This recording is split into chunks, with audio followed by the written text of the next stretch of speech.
En la primera parte de nuestra serie titulada El Séptimo Día, Frank González y un grupo de expertos invitados presentaron el tema de los orígenes.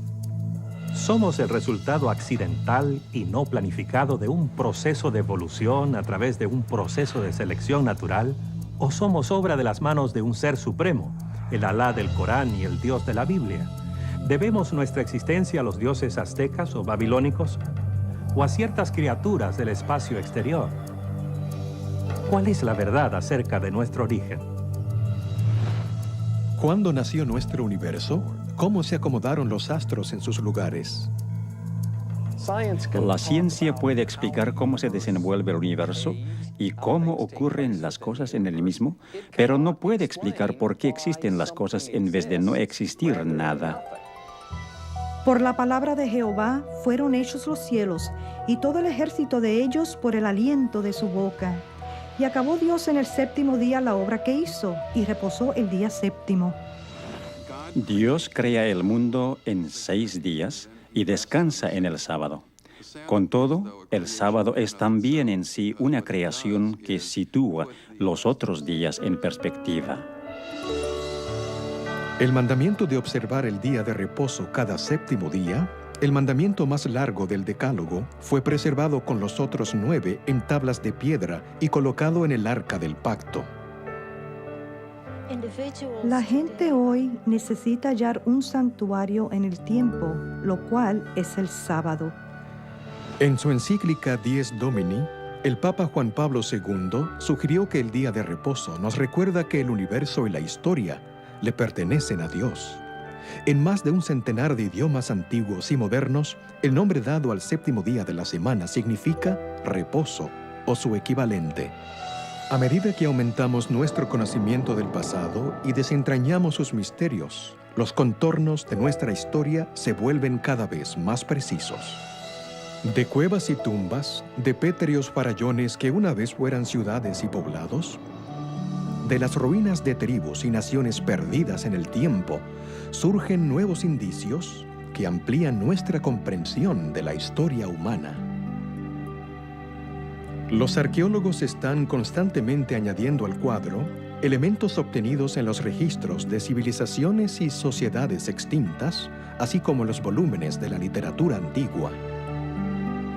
Hay un día que establece la estructura semanal del tiempo y conecta a la familia humana con sus orígenes, el sábado, séptimo día, que nos une con el Creador. Y ahora, la segunda parte de la serie, Un santuario en el tiempo.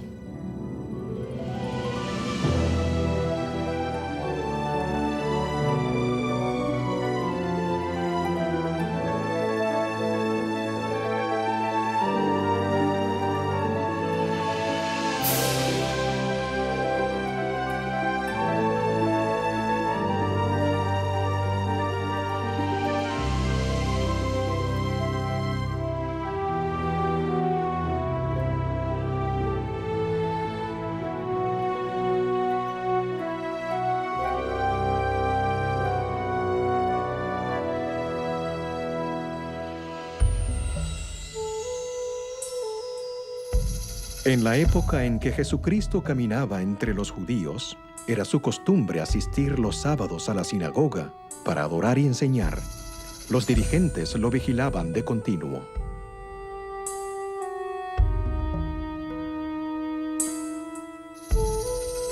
Algunos de los rabinos discutían con él acerca de la forma correcta de observar el sábado. Acechaban para ver si sanaría a la gente en el día santo, con el fin de acusarlo de quebrantar el sábado.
Les saluda Frank González. Bienvenidos a la segunda parte de Un santuario en el tiempo.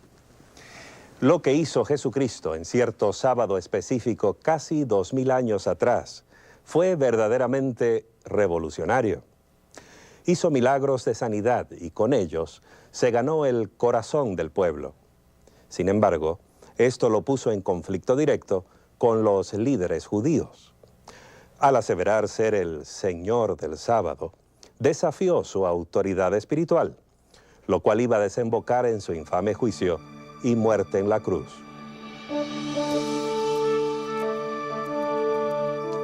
Jesús nació en Belén, un poblado insignificante de Judea, durante el reinado de César Augusto, el primer gran emperador romano. En esos tiempos, el Imperio Romano contenía dentro de sus fronteras docenas o hasta centenares de religiones y creencias, desde el zoroastrismo en Persia hasta los misterios griegos y el druidismo de los celtas ingleses. Las iniciaciones secretas y los ritos de fertilidad eran comunes, así como la creencia en la astrología. Los mismos romanos admiraban la religión y la cultura de Grecia. Adoptaron los dioses griegos y los mezclaron con sus propias religiones. El resultado fue una mezcla de culto a los antepasados, al emperador y al sol. Una religión dirigida no a un dios, sino a muchos.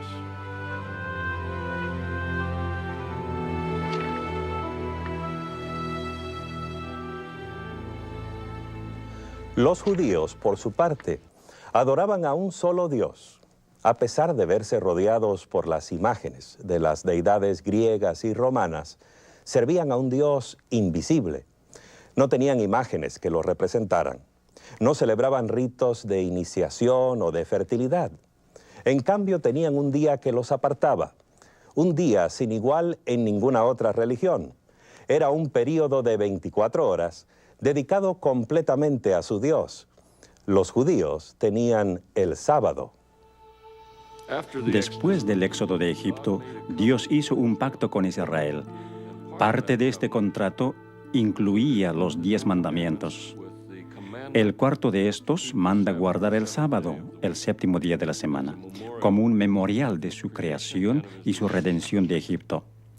Al guardar este día santo, que era una señal entre Dios e Israel, recordarían que el Señor era su Dios y ellos su pueblo. Guardad mis sábados, porque el sábado es señal entre vosotros y yo por vuestras generaciones, para que sepáis que yo soy el Señor que os santifico. Podemos suponer que los judíos del primer siglo conocían y estudiaban los 10 mandamientos. El Decálogo les decía, tal como nos dice a nosotros, que el sábado es un recuerdo de que Dios creó el mundo en 6 días y es un memorial del éxodo de Egipto. Para los judíos del primer siglo, el sábado era un período de intensa espiritualidad, una ocasión para relacionarse con el Dios que creó el universo en 6 días y reposó en el séptimo. Por eso, ellos también reposaban el día séptimo. Además, en la liturgia judía recordaban que Dios los había sacado de Egipto. De este modo, el sábado llegó a ser para ellos una celebración de su libertad. La observancia del sábado era la marca inconfundible del judío. Lo ponía aparte de todos los demás. No se la podía esconder. A ojos de los observadores griegos y romanos, la observancia del sábado era una de las peculiaridades de los judíos. Veían un pueblo que cada séptimo día se abstenía de trabajar. Los griegos y romanos no tenían nada comparable. Los judíos del primer siglo aprovechaban que no podían trabajar en sábado, dedicándolo a regocijarse. El viernes de noche servían una cena deliciosa a la luz de las velas y a menudo incluía 2 hogazas de pan para conmemorar el maná que cayó en el desierto. El sábado, sin duda, asistían a la sinagoga. Allí podían ver a sus amigos y conversar con ellos. Y según las evidencias que tenemos, también estudiaban la Torah y adoraban juntos. A los observadores externos les llamaba continuamente la atención la rara costumbre judía de negarse a trabajar el sábado. Un filósofo, Séneca, llegó a decir que los judíos, al no trabajar durante el sábado, dedicaban la 7ª parte de su vida a la ociosidad. Cuando Jesús apareció en escena, El sábado había quedado aplastado bajo el peso de numerosos reglamentos arbitrarios. Los rabinos habían transformado el reposo sabático en una ciencia detalladísima, carente de gozo o significado. En el primer siglo, la observancia del sábado se basaba en una serie de prohibiciones. Se prohibía atar o desatar un nudo, cocinar, escribir más de una letra del alfabeto, llevar cualquier carga, aún cosas en el bolsillo, así como mucho del trabajo cotidiano, por ejemplo, preparar pieles y cueros y las actividades necesarias para la subsistencia. Se prohibía prender fuego para cocinar o apagarlo, así como viajar más de 2000 codos más allá de la vivienda de uno. 2000 codos equivalen a casi 1 kilómetro. La forma como los judíos guardaban el sábado era muy legalista. Uno no se podía mover, no podía hacer nada, pero Jesús vio que esa era una distorsión del plan que Dios tenía para la humanidad.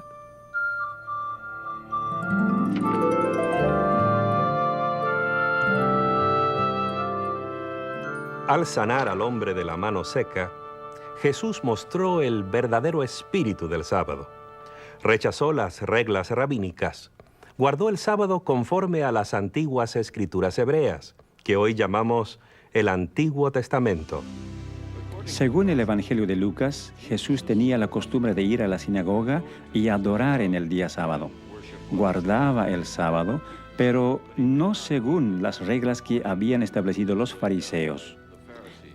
De hecho, dijo, el sábado fue hecho por causa del hombre y no el hombre por causa del sábado. Los fariseos, en cambio, decían que el sábado había sido hecho solo para Israel y que el propósito de Israel era exaltar el sábado, de modo que el Señor tuviera a alguien en el mundo que guardara el sábado. Al declarar Jesús que el sábado fue hecho para el hombre, enseñó un concepto radical y alarmante. Con razón provocó tan dura oposición de los líderes judíos.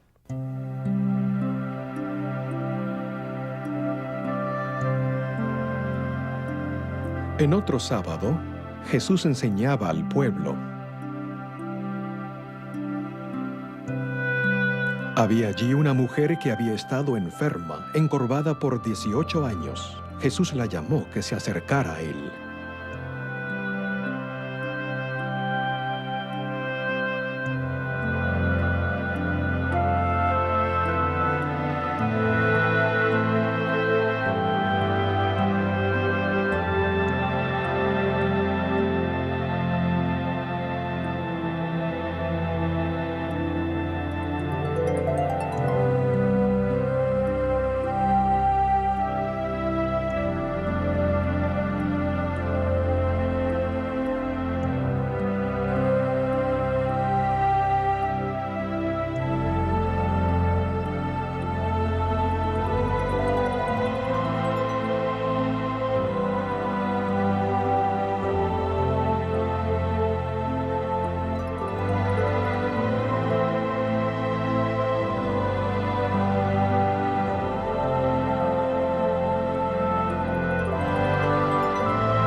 Los dirigentes religiosos se enojaron con Jesús porque hacía sanamientos en el día de reposo y siguieron conspirando contra él. Para los líderes religiosos, esa conducta era un escándalo, en especial por quebrantar su regla del peligro mortal. La regla del peligro mortal decía que se podían hacer ciertas cosas en sábado solo en casos de vida o muerte. Se podía salvar a alguien cuya vida estuviera amenazada, pero no se podía sanar a un enfermo crónico en sábado. Había que dejarlo para otro día. Pero Jesús no quiso esperar otro día. Básicamente estaba diciendo, ustedes desatan a sus animales para que estos reposen el sábado, pero me critican a mí por haber soltado la carga de esta mujer, de modo que pueda guardar el sábado por primera vez en muchos años. Era un argumento devastador. San Juan, en su registro de la vida de Jesús, informa que por esta causa los judíos perseguían a Jesús y procuraban matarlo, porque hacía estas cosas en sábado. Acusaban a Jesús de quebrantar el sábado. Temían que si la gente seguía a Jesús, llegarían a ser una nación de quebrantadores del sábado, lo cual les acarrearía la ira y los juicios de Dios. Así perderían su nación. Fue este temor lo que los llevó a crucificar a Cristo.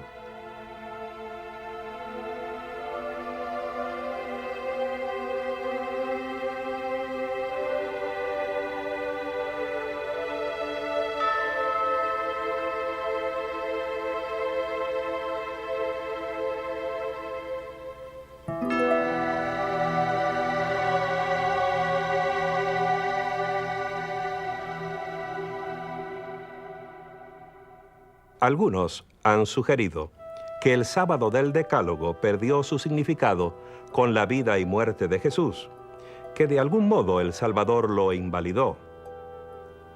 Cuando Dios dijo que el sábado fue hecho para el hombre y no el hombre para el sábado, podría haber dicho que el sábado había sido dado para Israel y que no era necesario que los no judíos, y quizás hasta los mismos judíos, lo guardaran. Cristo tuvo muchas oportunidades para decir que el sábado no era importante, que era hora de terminar con él. En cambio, todas las controversias que tuvo con los fariseos no tuvieron nada que ver con la validez del sábado, sino cómo debía ser guardado. Si alguna vez hubo alguna duda en cuanto a cómo guardar el sábado, Cristo la disipó. El secreto era seguir la autoridad de las Sagradas Escrituras y no las leyes y tradiciones humanas. Lo humano había invadido a tal punto el sábado que la realidad original casi no se veía. Jesús se abrió paso a través de todo eso hasta exponer el corazón del sábado, a saber, la relación que debe existir entre nuestro amante Creador y su pueblo. De este modo, el sábado, apartado de las actividades seculares, podía ser un día de acción, de cuidar a nuestros semejantes, un día de comunión social, en el cual dedicar más tiempo a Dios, a nuestra familia y a nuestros vecinos y amigos. Muchos devotos cristianos se sorprenden al leer que su propio día de culto se basa en reglas y tradiciones eclesiásticas y no en las Sagradas Escrituras. Algunos creen que Jesús quebrantó a propósito el sábado para establecer un nuevo día cristiano de culto. Esta idea carece de apoyo bíblico o histórico. Jesús no quebrantó el sábado del Decálogo. Lo que hizo fue desafiar las costumbres y tradiciones humanas. Al hacer esto, mostró la verdadera forma de guardar el sábado bíblico. De hecho, Jesucristo liberó el sábado de las tradiciones que lo habían convertido en una rígida formalidad y restauró su verdadero propósito como una celebración de la relación correcta entre el hombre y su prójimo y con su Creador.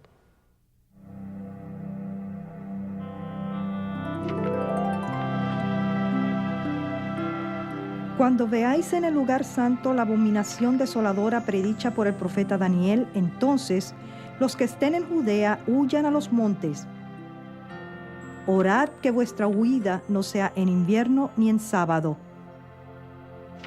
Con esas palabras, Jesús señaló una terrible predicción que hiciera el profeta Daniel en el Antiguo Testamento. Pero ¿por qué habría de decirles a los creyentes que oraran para que no tuvieran que escapar en sábado, a menos que esperara que todavía estuvieran guardando el sábado como día santo? En el año 69 de nuestra era, el Imperio Romano era muy inestable. A dicho año se lo llama el año de los 4 emperadores y los primeros 3 no murieron de causas naturales. Por eso los judíos pensaron que el momento era favorable para sacar partido de esa inestabilidad y promover su propia libertad de la opresión imperial. El general romano Vespasiano atacó la ciudad en un intento de ahogar la revuelta.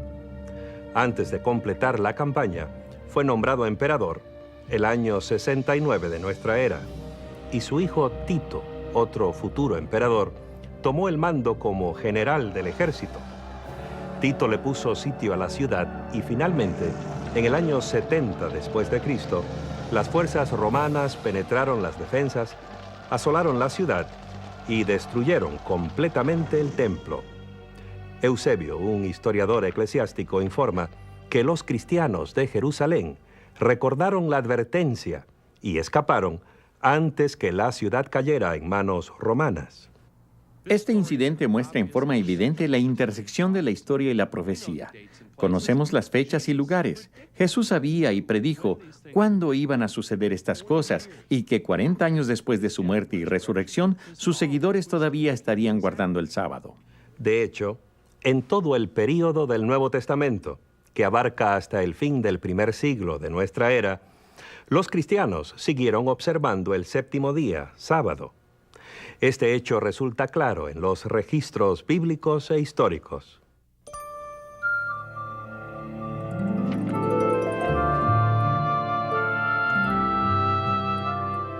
Para los primeros cristianos, su relación con el judaísmo no era una interrupción, sino un progreso. En efecto, su religión se basaba en el cumplimiento de las esperanzas y expectativas del Antiguo Testamento. Los cristianos no creían estar fundando una nueva religión. Creían ser judíos, el verdadero Israel. Eran los hijos de Abraham. Si eran gentiles, eran hijos de Abraham por la fe. Los judíos y los cristianos compartían la creencia de que Dios actúa en la historia, en el Sinaí, en el Éxodo, en la creación, y que el registro de esos actos se halla en las escrituras hebreas. El corazón de la teología cristiana y judía lo conforma la creencia de un solo Dios personal, un creador amante que se relaciona con sus criaturas. Esta creencia proveía también el corazón de la experiencia del reposo sabático, al requerir una relación personal con el amoroso creador. Pero para los cristianos, la vida y muerte de Cristo añadió una nueva dimensión, una nueva razón de reposar el sábado. Por tanto, queda un reposo sabático para el pueblo de Dios. Con estas palabras, Pablo mostró que la fe cristiana elevó el sábado a nuevas alturas. Con la muerte y resurrección de Jesús, los cristianos adquirieron una esperanza nueva, la de ser librados de un mundo de pecado. Así el sábado, que originalmente fuera el memorial de la creación, pasó a conmemorar también la salvación y la paz espiritual que ella nos brinda.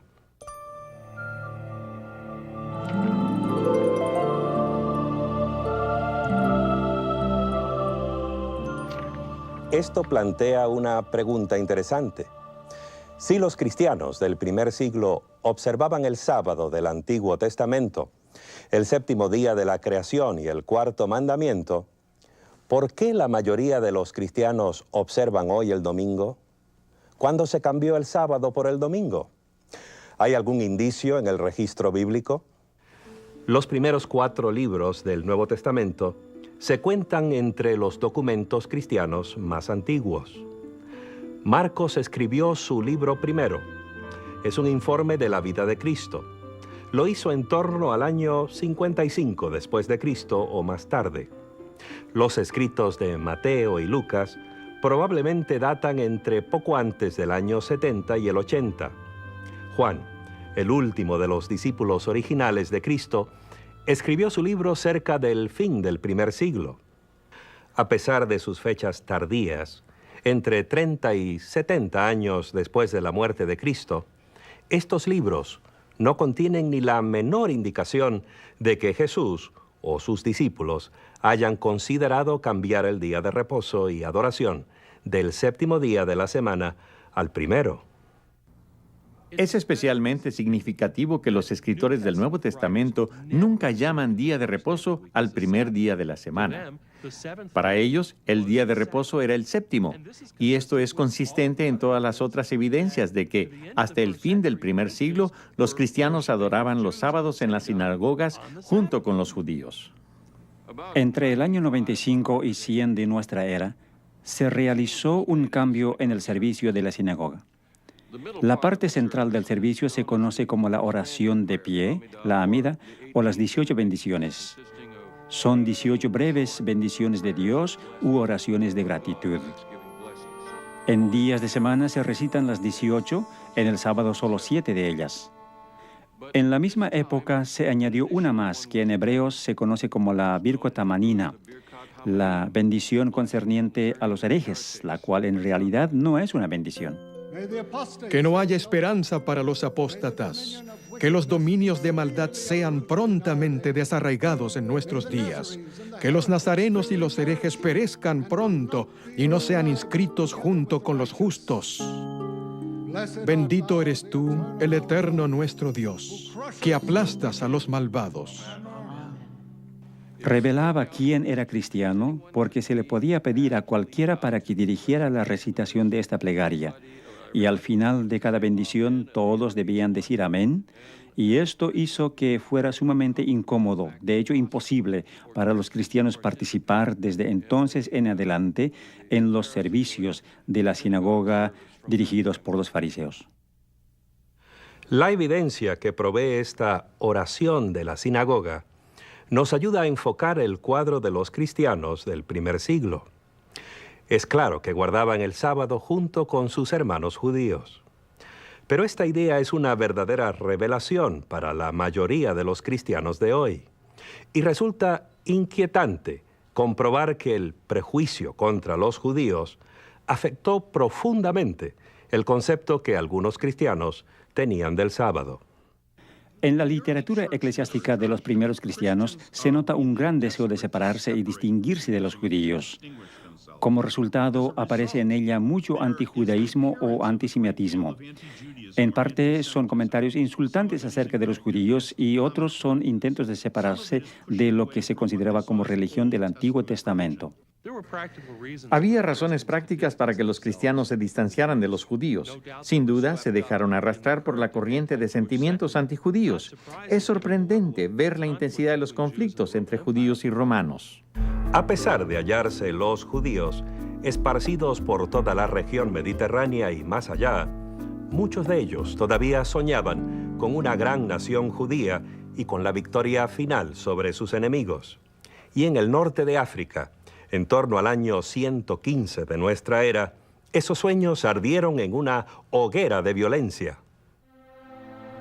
Los judíos de la región de Cirene habían puesto a la cabeza de ellos a un cierto Andrés y estaban destruyendo tanto a los romanos como a los griegos. A muchos los aserraron partiéndolos en dos, desde la cabeza hacia abajo. A otros los echaron a las bestias salvajes y a otros aún les obligaron a luchar como gladiadores. En total, perecieron 220,000 personas. En Egipto también perpetraron ultrajes semejantes y en Chipre. Diocasio. Pocos años más tarde, en el 132, la oposición judía a la autoridad imperial encendió otra violenta revuelta, esta vez en Jerusalén. Nuestras antiguas fuentes nos dan dos razones para explicar la insurrección de Bar Kokhba. Primero, el emperador Adriano prohibió la circuncisión. Los judíos ya no podían cumplir este rito. Segundo, el mismo emperador decidió reconstruir Jerusalén como una ciudad pagana, la ciudad Ilia Capitolina. Por fin, las fuerzas imperiales aplastaron la rebelión el año 135. Adriano les prohibió a los judíos entrar a Jerusalén, así como la observancia del sábado y otros ritos religiosos. A través del Imperio Romano había un fuerte sentimiento antisemítico. Los judíos eran el enemigo. Los cristianos no querían ser asociados con ellos y ser así considerados también enemigos. Fácilmente podían dejar de lado la observancia del sábado, que era una marca de judaísmo. ¿Dónde, pues, y cuándo comenzaron los cristianos a observar un día distinto de culto? Las páginas perdidas de la historia nos llevan en una dirección sorprendente.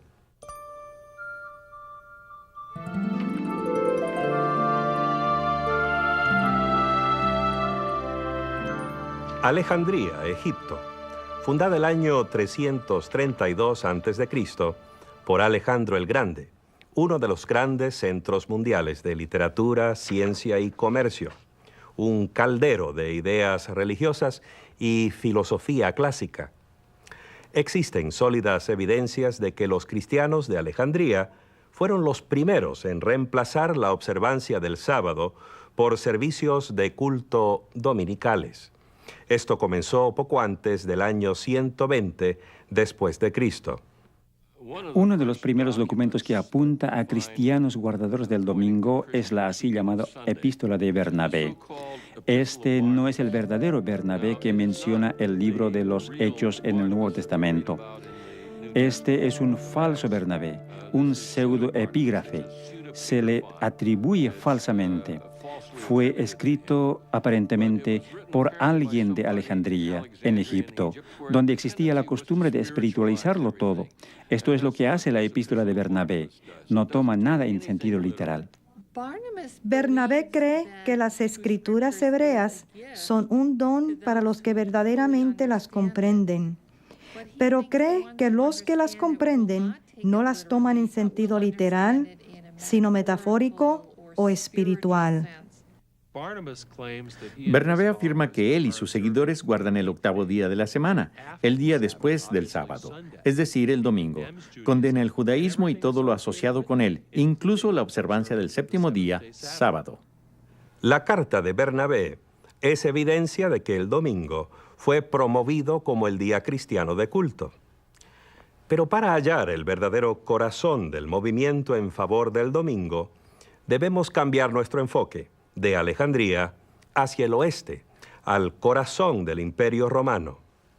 Es en la antigua Roma donde hallamos la primera descripción de cristianos que guardaban el domingo. Proviene de Justino Mártir, un converso a la nueva fe. Pero el domingo es el día en que celebramos nuestra asamblea común, porque es el primer día en que Dios, habiendo efectuado un cambio en las tinieblas y la materia, hizo el mundo. Y en el mismo día Jesucristo, nuestro Salvador, se levantó de los muertos. Los antiguos cristianos que comenzaron a guardar el domingo necesitaban una justificación teológica para guardar el primer día de la semana. Y la encontraron al vincular el primer día semanal con el primer día de la creación. Al hacer esto, estaban negando la autoridad de Cristo, quien se declaró a sí mismo Señor del sábado, el séptimo día de la creación.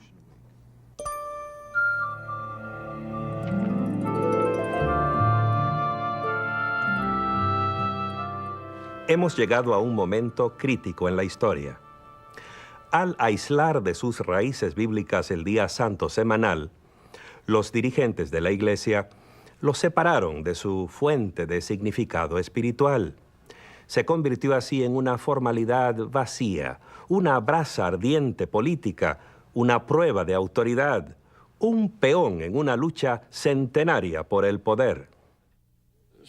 Era atractivo reemplazar el sábado con el domingo porque en torno al primer día estaba surgiendo cierta aura debido a las tendencias nuevas en el paganismo que hacían del domingo el día de adorar al sol, pensar en el sol.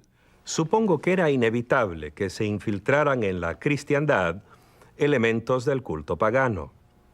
Después de todo, los cristianos eran una pequeña minoría en un mundo predominantemente pagano.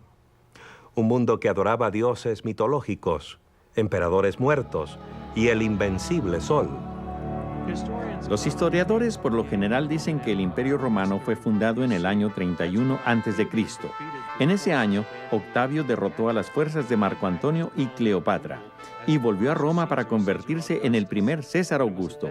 Fue en esa época también que hizo llevar a Roma dos grandes obeliscos.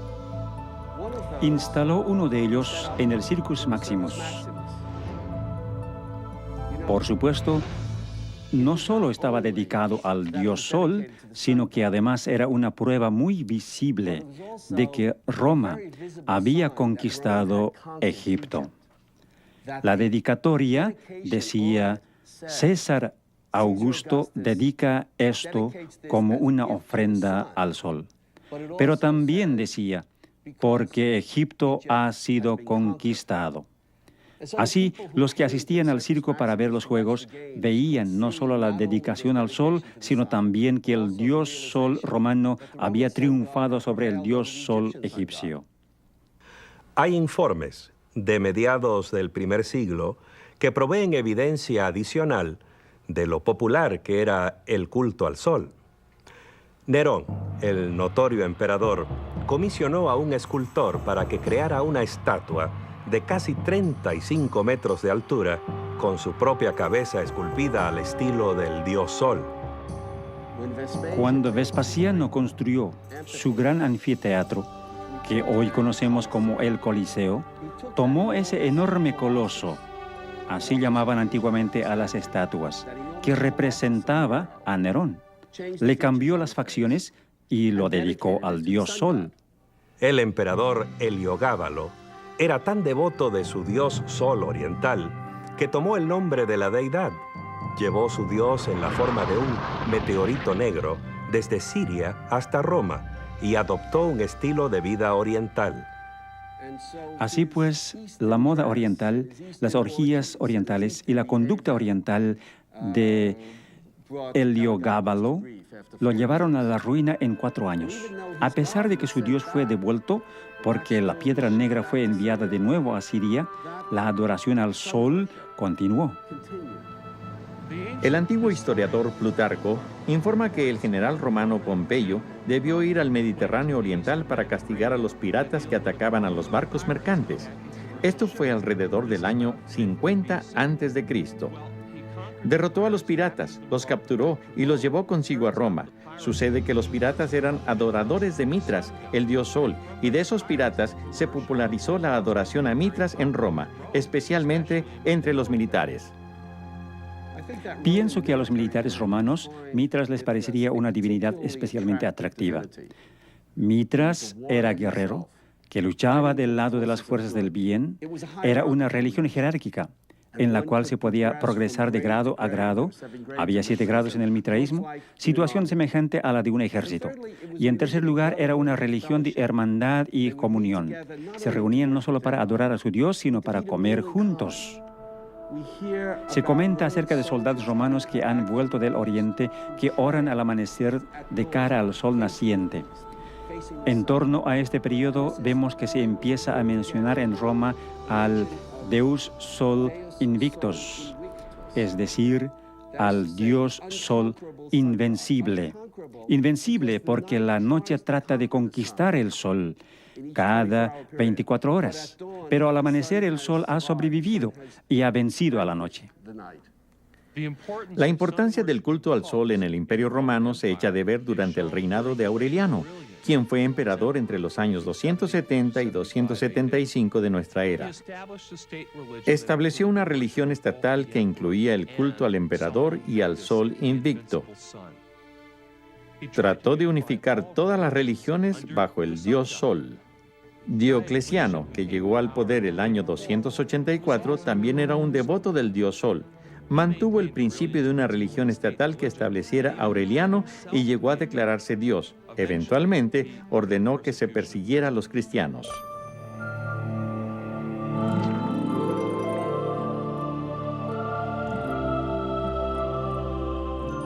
A ciertos dirigentes cristianos les pareció buena idea aprovecharse de la popularidad del domingo. En especial, la observancia del domingo haría que el cristianismo les resultara más atractivo a los paganos que ya adoraban al sol en ese día. Por ejemplo, el emperador romano Constantino era, al igual que Aureliano y Diocleciano antes que él, un adorador del sol. Fue el primer emperador romano que profesó el cristianismo. Supuestamente se convirtió durante una campaña contra sus rivales. Las biografías escritas por sus partidarios dicen que antes de una importante batalla cerca de Roma, Constantino vio en el cielo una visión de la cruz. Acreditó a esa visión su victoria subsiguiente y se declaró cristiano. Los historiadores debaten si la conversión de Constantino fue o no genuina, ya que a través de casi todo su reino mantuvo sus supersticiones paganas. Solo cuando se hallaba en su lecho de muerte, consintió en su bautismo. A pesar de eso, su reinado marcó un vuelco dramático en la historia de la cristiandad. El año 313, con la aquiescencia de su corregente Licinio, legalizó la religión cristiana. El reinado de Constantino el Grande conforma una de las épocas en la historia del mundo. Es la era de la disolución del Imperio Romano. el comienzo, o más bien la consolidación de un nuevo tipo de despotismo oriental, con una nueva capital, una nueva constitución y finalmente una nueva religión. ¿Se convertiría Constantino al cristianismo o sucederían las cosas en forma opuesta? ¿Quién sabe? Pero lo importante para nosotros es que lo que surgió fue una iglesia diferente y un estado diferente. De hecho, ambos estaban tan íntimamente mezclados que es difícil ver dónde terminaba uno y el otro comenzaba. Al parecer, la religión personal de Constantino era una mezcla de adoración solar mitraísta y cristianismo. Según Eusebio, su biógrafo cristiano, Constantino ordenó a sus ejércitos a ser celosos en honrar el día del Señor, el domingo, refiriéndose a él como el día de la luz y del sol, términos que son claramente paganos. Veamos un pasaje de su famosa ley dominical del año 321. En el venerable día del sol, los magistrados y el pueblo que reside en las ciudades deben descansar, y todos los lugares de trabajo deben estar cerrados. En el campo, sin embargo, los individuos ocupados en la agricultura pueden continuar libre y legalmente sus ocupaciones. La primera ley que requería que la gente celebrara y descansara en domingo es la que promulgó el emperador Constantino en el año 321. Y lo hizo sin referencia alguna a la teología o a las ideas de los cristianos. Dice que se abstengan de trabajar en el venerable día del sol, lo cual alude al hecho de que el sol se iba convirtiendo cada vez más en un objeto de culto. De este modo, la primera ley que exigía que la gente guardara el domingo no tenía absolutamente nada de sabor cristiano. Si bien Constantino promovió el cristianismo y construyó muchas iglesias cristianas, por otra parte cerró muy pocos templos paganos, y tenemos un calendario romano del año 354, fecha que cae unos 17 años después de la muerte de él, que muestra 4 distintos festivales anuales dedicados al sol. Muestra así que el dios Sol sobrevivió. No solo la muerte de Constantino, sino también los reinados de sus sucesores inmediatos.